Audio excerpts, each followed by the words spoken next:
calls it a strike to count on Taylor. Reyes fires, swing and a drive, deep left field, it's his way back, walk the ball, Chris Taylor!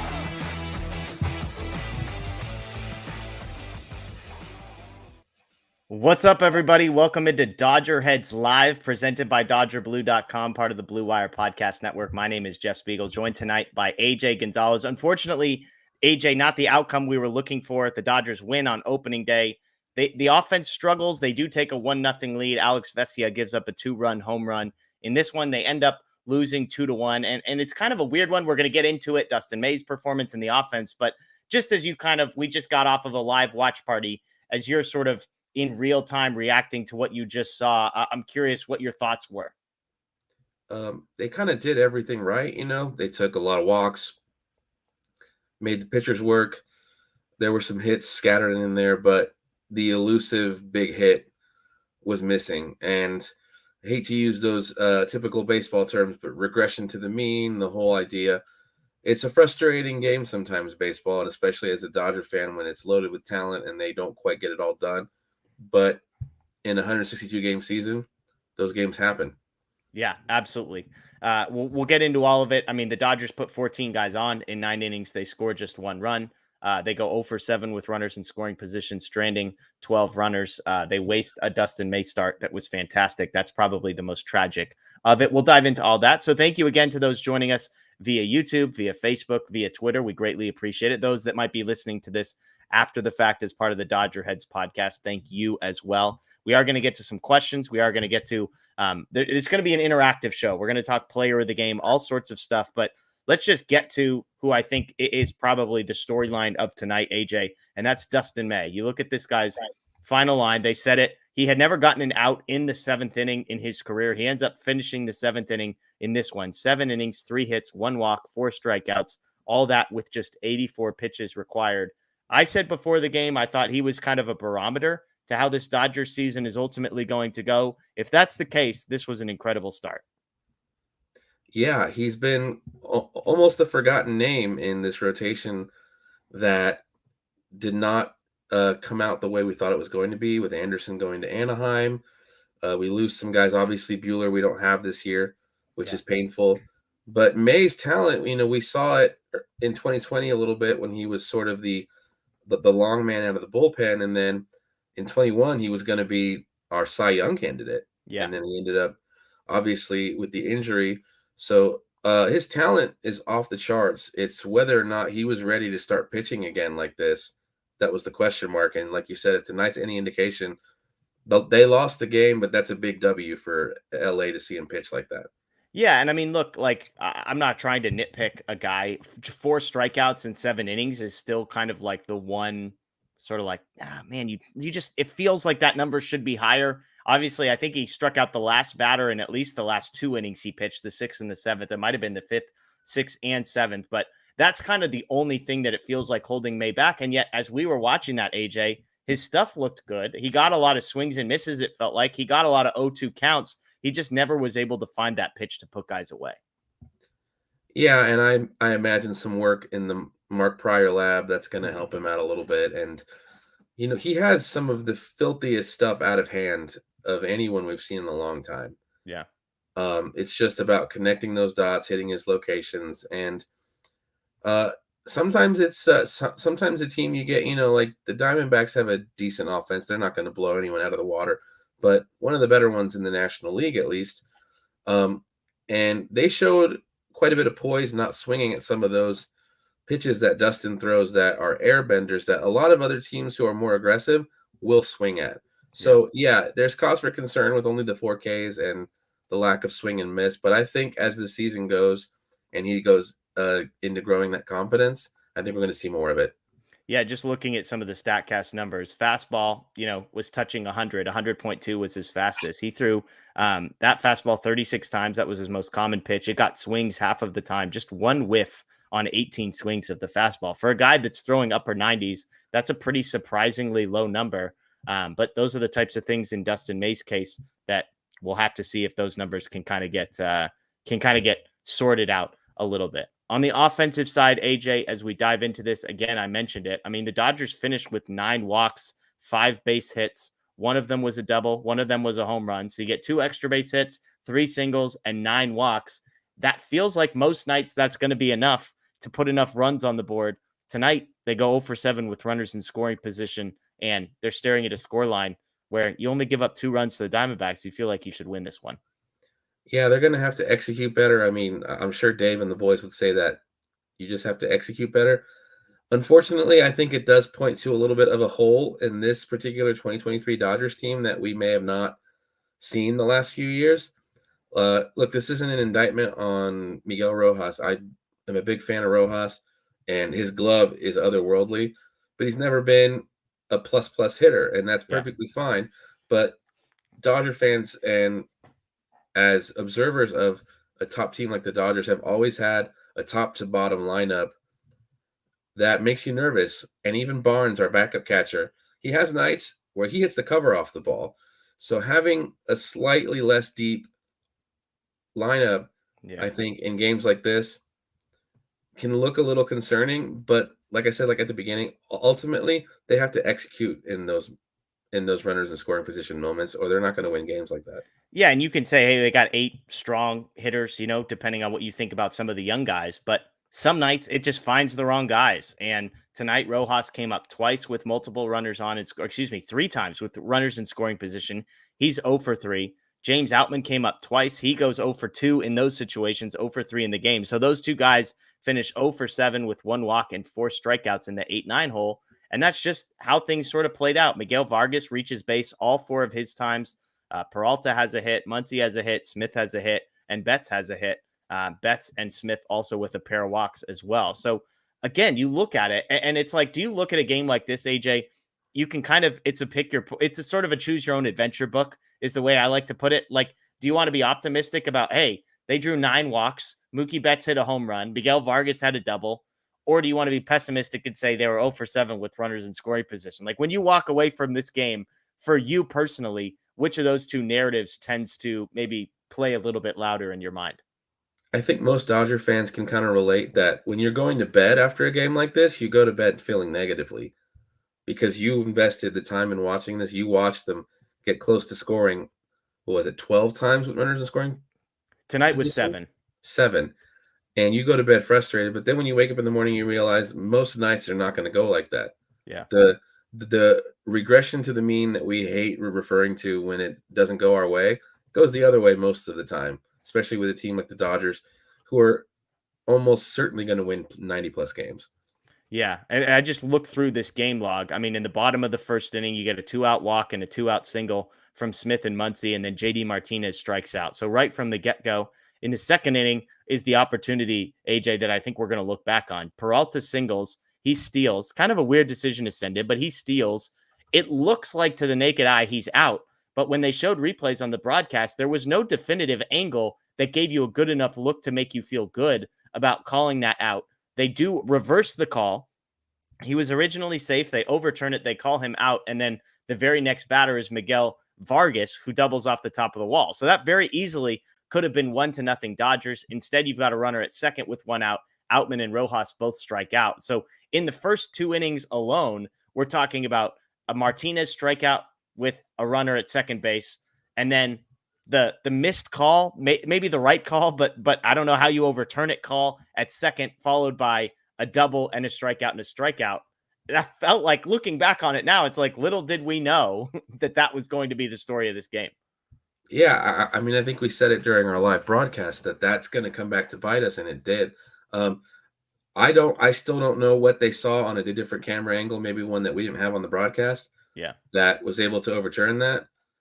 But some nights that's just what's going to happen. I do like the aggressiveness in sending the runner. I don't think every night sending a runner is going to look like that big of a butterfly effect. Yeah, but like you said tonight, that's just the way it went. Bottom of the third for the Dodgers, a leadoff walk for Mookie Betts, and then a 1-2-3 right behind him. Bottom of the fourth, 1-out walk, a 2-out walk. Outman grounds into a fielder choice, and then Rojas flies out. So we're talking about every single inning so far through the first 4. We're talking about at least a situation where either the leadoff runner is on or you put a runner in scoring position. Bottom 5th, you get a 2-out walk that leads to nothing. Bottom 6, a 2-out walk that leads to nothing. Bottom 7, Rojas strikes out. Mookie Betts homers. Then you get a 2-out single, leads to nothing. Bottom of the 8th, strikeout, ground out, 2-out walk, line out for Miguel Rojas. So it's just a weird game when you look. They obviously get a walk in the bottom of the 9th. Mookie Betts, Freddie Freeman switches places. Freddie Freeman ends up at second, and then Muncy flies out. So you could point to basically every single inning of this game, they put a runner on. Yeah. I mean, you just do the math. You keep doing that, and all of a sudden things are typically going to go your way. At a certain point, you start doing all that math, and it's actually incredibly improbable that they don't score more runs on a regular night with that many base runners, that many hits. If you're an optimist who finds optimism in the numbers, that's it right there. Yeah, and I think somebody in our watch along over on Playback said the expected batting average on balls in play for the or expected batting average on balls in play for the Dodgers was something like 340 or 350, and they only had 5 hits. So Max Muncy had 4 balls that he hit over 102 miles an hour. He was 1 for 4 on those 2.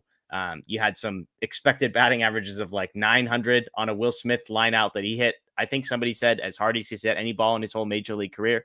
He just hit it straight on a line, straight at the left fielder, ends up resulting in nothing. So a tough one there. We mentioned Dustin May. The other big storyline, unfortunately, is Alex Vesia tonight. He's kind of the guy that everybody's going to look back on. He comes in the 8th. I said when he walked in, AJ, I was like, I think this guy's the second best reliever the Dodgers have. Well, hopefully that's not the case. Tonight was not his night. He gets just 2 outs, allows 3 hits, 2 earned runs. Kyle Lewis hits the home run there off of him.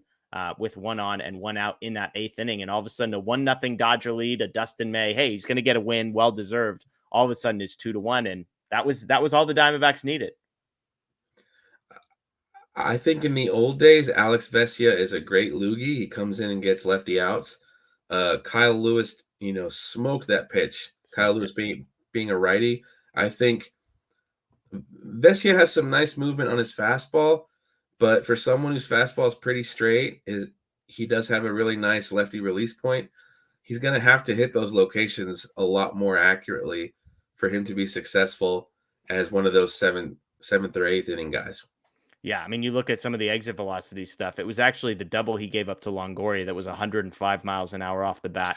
The home run was 99. Then it's a 90-mile-an-hour fly out, a 96-mile-an-hour single, and that was it for Alex Vesia. So I'm not. Neither of us is here saying, oh, well, this is it. He's going to be a bum for the rest of the season. We've seen him go through this, right? Like Vesia is one of these guys that sometimes feels like you're riding a roller coaster where one night he's untouchable. And typically it's 5 out of 6 nights he's untouchable. But the 6th night, it's kind of like, oh, everybody's hitting the fastball. Nobody's swinging and missing. What are we missing? The velocity was a tick down from last year, but the spin numbers were right where they normally were. You just look at kind of how things end up playing out for him. And obviously, clearly, it didn't go his way. 11 swings, just 1 whiff on the night for Alex Vesia. That fastball, 7 swings, no whiffs. So not once did somebody swing at his fastball and miss. And that's just not what we're used to when it comes to what we get from Alex Vesia. Evan Phillips comes in after him, gets 1 out, and then Caleb Ferguson gets 3 outs in the 9th inning as well. So, let's do this. Let's get to the segment here. We'll get to some fan interaction. Player of the game for the Dodgers in this one. Some nights, I think there's controversy. Tonight is not one of those nights, AJ. I'll let you go first, but I think it's a pretty easy choice here for player of the game. Yeah, I got to go Dustin May. He, even on a night where maybe he didn't have the swing and miss that we wanted, he gutted it out. And I love seeing some emotion from him in getting some of those strikeouts to close the inning, like you said. And I don't think it would be fair to give it to anybody else, considering the offense salt and peppered some of their best hits. I mean, sure, Mookie with the home run, you can make an argument, but I think it's May's night. Yeah, I think it's an easy one. I mean, look, you could, without going and looking at every single start of Dustin May's career, obviously this was a career high in the number of outs that he recorded by 3. For him to do that on a night when, he's not totally built up yet. He only threw 84 pitches. I'm sure we'll get to a point where maybe he gets to throw closer to 100 pitches, but that wasn't the night. But you just look at sort of what he's been able to do throughout his career. 7 innings is the most he's ever gone. For him to go no earned runs in that, I think there's a case that this might be the best start of his career. I see a comment here about Miguel Vargas. I think if there was a second person, it would have to be Vargas. Well, I shouldn't say have to be Vargas or Mookie Betts. Obviously, Mookie Betts hits the home run. That's the one Dodgers run. That deserves some credit. Miguel Vargas is probably about 4 feet short of a opposite field home run himself, and then walks in his other 3 plate appearances. So between those two, on the offensive side and Dustin May on the pitching side, I think that's a pretty easy podium. I mean, Vargas or Betts, if you had to choose who gets the silver medal tonight, AJ, who are you going with? I'm giving it to Vargas. I know Betts hit the dinger, but I think even in the chat right before he did that, people were going, Mookie's looking a little unengaged at the plate or something's not right. But for one thing, it's encouraging that he hit that one out. I think it's going to wake him up. Yeah. But, he's our superstar. We sometimes you're judged by your ability, right? We kind of come to expect that from him. Vargas is our young cat. We don't know what we're going to get from him. We all know that he's great at the plate, that he gives quality at bats. And tonight he proved that because he looked locked in at every single at bat. Yep. Yeah. And as important as the home run is, for Vargas to reach base 4 consecutive times in the game, I mean, that's immensely valuable. Obviously, Miguel Rojas comes up right behind him 3 times with runners in scoring position, a lot to do with Miguel Vargas. And we could have been talking about an RBI again, if not for that stolen base from David Peralta being overturned with some questionable camera work. We'll say that as well. So that's that for the Dodgers tonight. I mean, really, it's one of those weird games, AJ, where there's just not a ton to talk about because Dustin May was great. And that's kind of it. They didn't hit with runners in scoring position. As we've talked about, they hit the ball hard. They just struck out a bunch. I mean, how many of those times did I talk about them coming up with runners in scoring position?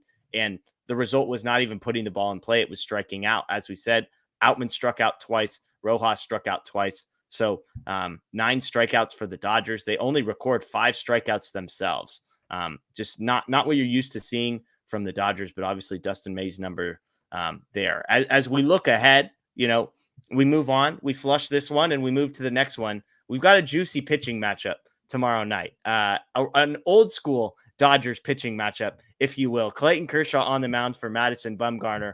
Obviously excitement with Clayton Kershaw making his season debut for the Dodgers, compiled with the fact that Madison Bumgarner, for me, AJ, is my least favorite player in baseball. Maybe non-Astros division, I might have to recalibrate that. He was my least favorite player all those years in the Giants, but this will be a fun matchup tomorrow night with Kershaw and Bumgarner. Oh, it's classic. He can now be my least favorite player in baseball since the other one no longer plays in Major League Baseball. And plus, as a Dodger fan, anytime Mad Bum is pitching, you're out for blood, not literal blood. Blood on the bats. Yeah, no, I'm with you. And look, after a game like tonight, when the bats, again, as we keep saying, they were kind of good and then kind of not good right afterwards. Weird combination. Bumgarner's a guy who, is the tail end of his career, I think is a nice way of putting it. He's got a big contract for the Diamondbacks. I was joking that the long reliever that the Diamondbacks brought in today, what was his name? Jameson. Dre Jameson. I was like, I find it hard to believe he's worse than Madison Bumgarner. So we'll see how that great. Yeah. So the Dodger bats, you've got to be licking your chops.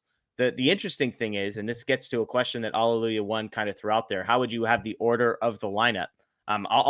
I don't know if this is specifically what you're asking, but the Dodgers are going to face a lefty for the first time tomorrow. So obviously, Mookie Betts will be in there. Freddie Freeman will be in there. We know Austin Barnes is going to be catching, so Will Smith will not be catching. We haven't been told whether or not he's going to be the designated hitter, although I don't think many people are expecting. That would leave JD Martinez in there. And from there, Miguel Vargas and Miguel Rojas, I would say, are surefire. So the question becomes, who plays left field, who plays center field, and then is JD Martinez your designated hitter? So I'll start on the designated hitter front. Is JD Martinez the designated hitter tomorrow? I think for tomorrow, I would say yes. Normally, I would want Smith in that, but JD Martinez historically mashes lefties, and I do like that. I think Trayce Thompson we're probably going to see, since he's a lot better against lefties as well. Yeah.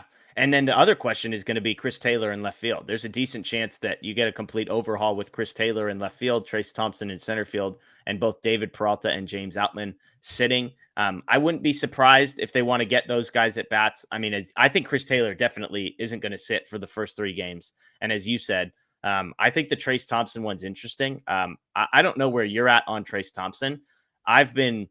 Look, as little stock as you want to put into a spring training performance, he has looked really, really bad. His overarching career narrative is that he isn't as good as he was last year. So it's kind of like, what's real? The Trayce Thompson we saw, who was fantastic last year, or the guy who hasn't been, who was DFA'd a couple times prior to that. So I would like to see James Outman get some at bats against lefties tonight. When you go 0 for like he did, 0 for 3 with a walk and 2 strikeouts, it's hard for me to pound the table for him tonight and say, hey, leave him in there against a lefty. If he had gone 2 for 4, then I think you could make a case. But I think it's got to be Trayce Thompson tomorrow night, at least for a couple of weeks, and then we see what happens. Yeah, see which Trayce Thompson we have in 2023. Like you said, not a lot to write home about for his spring training stats. In the WBC, he did face some good pitching and he did hit a little bit. But yeah, I think giving him a leash against left-handed pitching, even though at certain points in his career he's had reverse splits, but I think it's no problem to see him in the lineup tomorrow, especially with Outman struggling a little bit tonight. And the reason they have Trayce is for that split. Yeah. I mean, you look at, and somebody in the chat is sort of critical of JD Martinez. For what it's worth, you mentioned him smashing lefties. Last season, 119 at bats against lefties. His weighted runs created plus was 175. So yeah, OPS of 1,000, and OPS of 1,000. So he was mashing. He was mashing lefties. He had 22 extra base hits in 120 at bats. So, do the math on that. Basically, once every 4 or 5 at bats, it was an extra base hit for JD Martinez. So good stuff from him there. And he's been, really good for his entire career. Basically 21, he was above average. 20 was his one down season. I mean, 2019, 141 at bats. His weighted runs created plus against lefties was 242. 2017, it was 235. So yeah, you want to talk about a guy who's going to hit lefties. I'm with you. As much as I love Will Smith, I think I'd like to see Austin Barnes playing in games against righties so that Will Smith can DH. But it seems like, are you on the same page as me that it seems like that we're going to do this Austin Barnes, Clayton Kershaw thing again? Yeah. And I think if that's Kershaw's choice, I'm not arguing with him. No one's going to stand there and argue with him. And I'm okay with that because Barnes and him do obviously have a rapport that goes back a while. And Barnes during the WBC and during parts of spring training actually looked pretty impressive. So, like I said, I like you, would love to see Will Smith in the lineup every day. But if we're subbing him out for a Kershaw start, I'm not going to complain about it. Yeah. By the way, after this post-game show, make sure you go over to Twitter. Our guy @ByBlakeWilliams is posting photos of the drone show on Twitter. I was looking for some post-game comments or something. They're pretty cool. He says infinitely better than the fireworks is exactly what he said. Looking at some quotes here, Dustin May spoke and said that he described his start as very good, said he was encouraged. Dave Roberts was quoted as saying, I think he's better than he was before. So again, we talked about it, AJ. That's the story of tonight, how good Dustin May is. And if you want to take a positive out of this, a Dodgers loss, but Dustin May showing glimpses of like, this could be the real deal. I'm not saying that's a net positive on the night, but if you're going to lose, I would say the best thing that could have possibly happened in a loss was Dustin May was awesome. And he was awesome tonight. Yeah, he was great. And again, when you think of a guy like May who's got air bending pitches, he throws in the triple digits, you think of a high strikeout rate guy. There's nothing wrong if he's making his pitches and hitting his location, if he's just getting a lot of ground ball outs or fly outs. If he's getting outs, I'm not going to complain again either. Yeah, absolutely. The Colorado Rockies currently in first place, AJ, as we sit here, the 2-0 Colorado Rockies.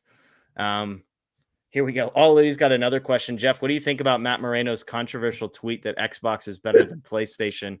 I'm I'm here for all controversy involving Matt Moreno.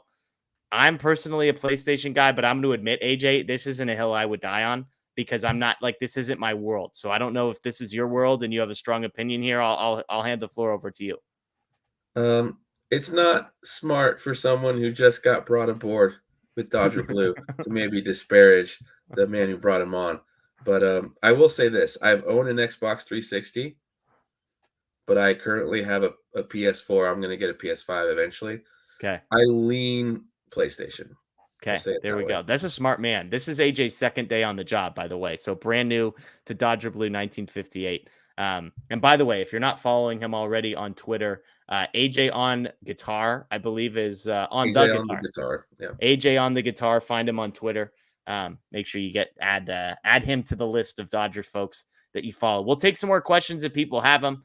Seems like tonight's kind of a chill night, Friday night, disappointing game, not a whole lot of action. So I get it. But if anybody's got some comments or questions they want to throw in the chat, go for it. Andrew says, I really wanted the Red Monster to get a win after 7 scoreless. Yeah, I mean, I said it. I loved that Mookie hit the home run in the bottom of the 7th because I'm like, you know what? Good. Dustin May in line for the win. He deserves it. And that didn't last very long. There's one of those moments, AJ, where I should have just kept my mouth shut. Let's see. Yeah, I guess, geez. Hotlanta, what's good? Just canceled my MLB extra inning subscription, not wasting my time watching this team. Based on the fact that you have all Braves players in your picture there, I think we know everything that we need to know about that comment. But thanks for watching. Hotlanta, what's good? We appreciate it. We appreciate the watch. Subscribe, rate, and review. We'd greatly appreciate it. But THP here with the headline. Game 2. Dodgers are 1-1. They're 500. They're not below 500. Nothing to worry about. And you know what? AJ, the most important thing, not the most important thing, one of the most important things, the Giants haven't won any baseball games. Padres haven't won any baseball games. Those are good things. Those are good things. Nothing to worry about here if you're a Dodgers fan. So I think we'll kind of end it there. We'll go short tonight. As I said earlier, if you missed it, AJ and I were on a site called playback.tv. We're going to be doing those. They are awesome. Live watch parties. You log in, create an account. It takes 30 seconds. And it allows all of us as Dodger fans to watch the same feed at the same time, at the same speed, and then interact. There's a chat. You've got a host like myself and AJ tonight who will be on screen, kind of giving you a podcast type vibe like this as the game goes, responding to questions. It's a ton of fun. We're going to do those every Tuesday night and every Friday night, so we hope you'll join us for those. We'll also be right here live on the Dodger Blue 1958 postgame on Tuesday nights and Friday nights. So a little bit of a long night for somebody like me who's going to be talking through the game and then talking after the game, but I love it, and it's Dodgers, so we're not going to complain. Of course, if you're new around here, thank you for joining us. There's tons of content on the Dodger Blue 1958 channel throughout the week. We'll have post-game interviews from tonight's game. We've got 2 credentialed people at the game. We're going to have a video of the drone show as well, I believe, so make sure to check that out. That'll be good stuff. But we appreciate you joining us. Check out Dodger Blue 1958 on social media. You can follow me at Jeff Spiegel on Twitter as well. We appreciate everybody for joining us. Again, Dodgers, tough loss tonight. 2-1 loss to the Diamondbacks, but it's just game 2. It's going to be okay. So enjoy the rest of your night. And as always, folks, go Dodgers. Go Dodgers. Thanks, Jeff.